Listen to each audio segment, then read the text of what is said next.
مالک ابن دینار رحمۃ اللہ علیہ فرماتے ہیں گرمی کا موسم، دوپہر کا وقت، شدت کی گرمی تھی، ہر بندہ سائے میں تھا، پرندے درختوں کے پتوں کے سائے میں چھپے بیٹھے تھے۔ مجھے کسی کام کی خاطر اپنے گھر سے نکلنا پڑ گیا۔ میں جیسے ہی باہر نکلا تو میں نے گلی میں ایک اپاہج کو دیکھا جس کی دونوں ٹانگیں جڑی ہوئی تھی اور وہ سرینوں کے بل بیٹھا ایسے گھسٹ گھسٹ کے آگے جا رہا تھا۔ جب میں اس کے قریب ہوا تو میں نے دیکھا کہ دھوپ کی وجہ سے اس کی جلد سرخ ہو چکی جیسے جلتی ہے، پسینے میں شرابور جیسے نہایا ہوا ہے، اور وہ چلتا جا رہا ہے۔ میں نے سلام کر کے پوچھا کہ تو کہاں جا رہا ہے؟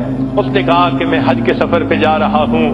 میں نے کہا کہ میرے گھر کے اندر آؤ، آرام کر لو، جب شام کو سورج کی گرمی کم ہو جائے گی تم پھر اس وقت سفر کر لینا۔ اس نے کہا مالک ابن دینار، آپ تو پاؤں کے ذریعے آرام سے سفر طے کرتے ہیں، میں گھسٹ گھسٹ کے انچ بائی انچ آگے سفر طے کرتا ہوں، وقت زیادہ لگتا ہے، میں راستے میں رکنا نہیں چاہتا، ایسا نہ ہو کہ ادھر ایام حج آ جائیں اور میں ابھی راستے میں پھر رہا ہوں، میں رنمان میں کہیں نہیں رکوں گا، منزل پہ پہنچ کے دم لوں گا۔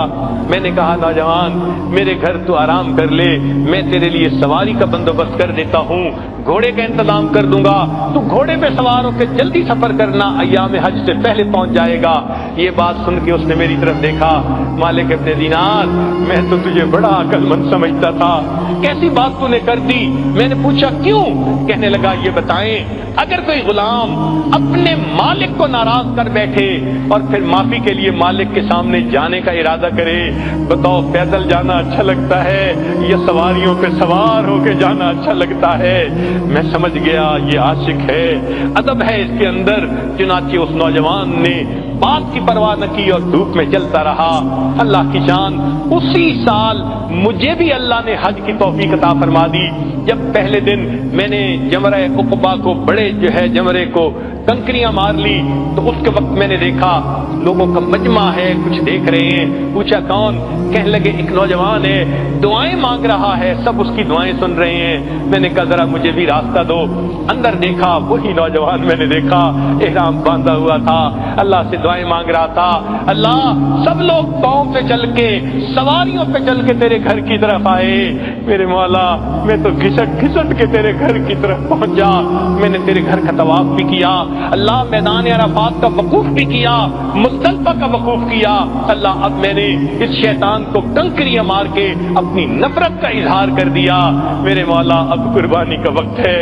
یہ سارے لوگ صاحب استطاعت ہیں، یہ جائیں گے جا کے جانوروں کو قربان کریں گے، اللہ تو جانتا ہے میرے پاس احرام کے سوا کچھ نہیں، اللہ میں اپنی جان آپ کے نام پہ قربان کرنا چاہتا ہوں، اللہ مجھ سے جان کا نذرانہ لے لیجئے۔ یہ کہہ کے اس نوجوان نے کلمہ پڑھا اور وہیں پر فوت ہو گیا۔ جن کے دل میں اللہ کی محبت ہوتی ہے وہ تو اللہ کے نام پہ اپنی جانیں قربان کر دیتے ہیں۔ تو یہ اللہ کی محبت ہر انسان کے دل میں ہے، مگر اس کو بڑھانے کی ضرورت ہے۔ اللہ تعالی ہمیں بھی توفیق دے تاکہ ہم اس محبت کو بڑھائیں، ہمارے لیے پھر عبادت کرنا آسان، تلاوت کرنا آسان، نیکی کرنا آسان، گناہوں سے بچنا آسان۔ اللہ کی محبت ہر چیز کو آسان کر دیتی ہے۔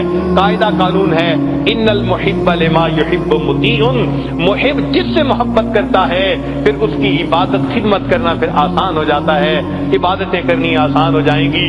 اللہ تعالی ہمیں اپنی یاد والی زندگی نصیب فرمائے۔